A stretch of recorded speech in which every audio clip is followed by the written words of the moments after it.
My dear student, मैं Bihar board examination के लिए, वैसे सीबीएसई के लिए भी बहुत ज़रूरी है ये एमसीक्यू, और बिहार बोर्ड के लिए थोड़ा ज़्यादा, क्योंकि उसका है जो 2023 में जो एग्ज़ाम होने वाला है उसके लिए आज से एमसीक्यू डाला हूँ। बहुत ही कम समय का होगा, आप चलते फिरते कभी भी रिवाइज कर लो, देखते रहो। और भी बहुत सारा क्वेश्चन डालेंगे, शॉर्ट भी और लॉन्ग भी, लेकिन पहले एमसीक्यू। और एमसीक्यू पर मैं यहाँ पे जो क्वेश्चन डाला हूँ उसको देखो थोड़ा। यहाँ पर पहला क्वेश्चन है, minimum value of charge A charged body can have is. मतलब यहाँ पर कह रहा है क्या कि कम से कम किसी चार्ज्ड बॉडी पर कितना चार्ज चाहिए। तो मिनिमम चार्ज आप जानते हो, मिनिमम चार्ज होता है इलेक्ट्रॉन का चार्ज, और इलेक्ट्रॉन का चार्ज जो होता है वो कितना होता है 1.6 इंटू 10 टू द पावर -19। इसका आंसर जो है ये बी होगा, इसका आंसर बी होगा। वैसे चॉइस में चार तरह से दिया हुआ है, लेकिन आंसर होगा 1.6 into 10 to the power -19 coulomb, क्योंकि मिनिमम चार्ज किसी बॉडी का इतना ही चाहिए। क्वेश्चन नंबर 2 है, coulomb's force between 2 point charge varies with distance r between them is. मतलब कूलम फोर्स जो है वो डिस्टेंस के साथ कैसे वेरी करता है। तो वहां पर जो है आपने फॉर्मूला पढ़ा है कि F equals to 1/4 pi epsilon naught Q1 Q2 by R square. अब देखो F inversely proportional to R square है, तो इसका आंसर हो गया D 1/R square. 1/R square D answer होगा। ऐसे चॉइस रहेगा दिया हुआ तुमको, लेकिन 1/R स्क्वायर आंसर होगा। तीसरा नंबर क्वेश्चन क्या कह रहा है कि number of electrons in 1 coulomb of charge is. पूछ रहा है कि 1 कूलम ऑफ चार्ज में नंबर ऑफ इलेक्ट्रॉन कितना है। फॉर्मूला हम लोग पढ़े थे क्वांटाइजेशन में, याद होगा Q इक्वल्स टू Ne। तो Ne, अगर n निकालना है तुमको नंबर ऑफ इलेक्ट्रॉन, तो n इक्वल्स टू क्या हो जाएगा Q/E। तो Q कितना है 1 कूलम, तो 1 बाय 1 इलेक्ट्रॉन का charge 1.6 into 10 to the power -19। जब इसका पॉइंट हटाओगे तो यहाँ क्या हो जाएगा 10, और ये ऊपर जाएगा तो 19 होगा। एक और जीरो ले लो यहाँ, तो ये हो जाएगा 100 और 16, तो 16 से 96 और फिर पॉइंट दो, तो 16 दूनी 32 और 16 पंजे 80, पूरा कट जाएगा।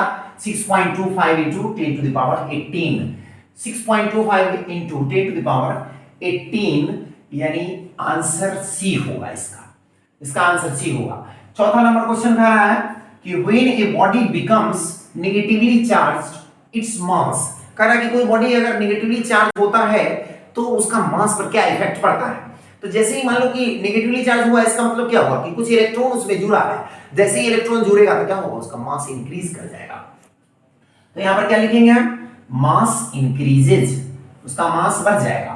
इसके बाद पूछ रहा है क्वेश्चन नंबर 5 में, the unit of permittivity of free space. यानी फ्री स्पेस एप्सिलॉन नॉट का जो है यूनिट क्या है, एप्सिलॉन नॉट का यूनिट क्या है। तो फार्मूला में देखो यहाँ पर, अगर एप्सिलॉन नॉट को तुम इधर ले लो, F यहाँ आ जाएगा, फार्मूला ये हो जाएगा एप्सिलॉन नॉट इक्वल्स टू कितना हो जाएगा, क्योंकि 1/4 पाई जो है कांस्टेंट है तो उसका तो कुछ होगा नहीं।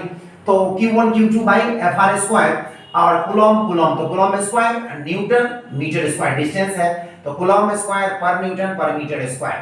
यानी फाइनली जो है कूलम स्क्वायर पर न्यूटन पर मीटर स्क्वायर। देख लो चॉइस कहां है, कूलम स्क्वायर पर न्यूटन पर मीटर स्क्वायर, यानी डी है आंसर, इसका डी आंसर होगा। अब यहां पर कह रहा है question 6 number, the value of epsilon not is. The value of epsilon not is, तो इसको तो याद रखो, और यूनिट लेकिन याद रखना कि इसका यूनिट क्या होता है। काहे कि नंबर न्यूमेरिकल वैल्यू सेम देगा लेकिन यूनिट में चेंज कर देता है, तो यूनिट आपको याद रखना है कूलम स्क्वायर पर न्यूटन पर मीटर स्क्वायर।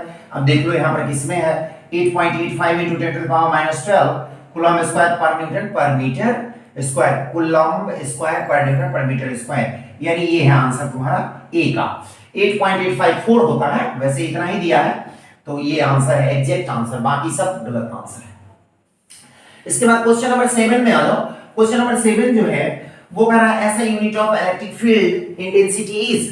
तो इलेक्ट्रिक फील्ड इंटेंसिटी का जो है ऐसा यूनिट क्या है, तो इलेक्ट्रिक फील्ड इंटेंसिटी का ऐसा यूनिट देख लो, E इक्वल्स टू क्या होता है, फोर्स पर यूनिट चार्ज। तो फोर्स पर यूनिट चार्ज है, फोर्स का क्या होता है न्यूटन, और चार्ज का होता है कूलम। तो कूलम मतलब न्यूटन पर कूलम, क्या हो जाएगा न्यूटन पर कूलम। देख लो यहां पर न्यूटन पर कूलम, सी आंसर होगा। Force acting on charge Q in electric field E is. यानी कि कोई अगर चार्ज है Q इलेक्ट्रिक फील्ड E में तो उसमें फोर्स कितना लगेगा, एकदम देखो यहाँ पर मैंने लिख दिया है फोर्स F इक्वल्स टू क्या हो जाएगा EQ, F equals to EQ, तो यहाँ पर EQ यानी कि आंसर नंबर ए हो जाएगा इसका।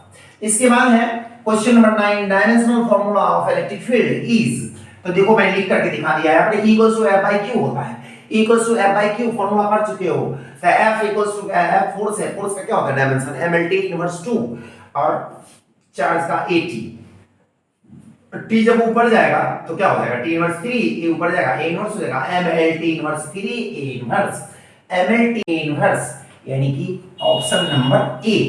अब इसके बाद है लास्ट क्वेश्चन, ऐसा unit of electric dipole moment is, तो डाइपोल मोमेंट जो होता है तो डाइपोल मोमेंट को P से हम लोग डिनोट करते हैं और P इक्वल्स टू क्या होता है Q into 2L, पढ़ लिए हो Q into 2L, तो Q का क्या होगा कूलॉम, 2 का तो कुछ होगा नहीं, यहाँ है L मीटर, तो कूलॉम मीटर हो गया।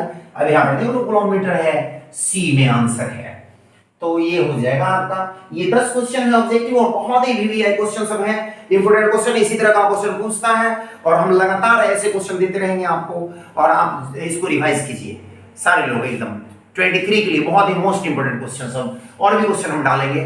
Okay, thank you.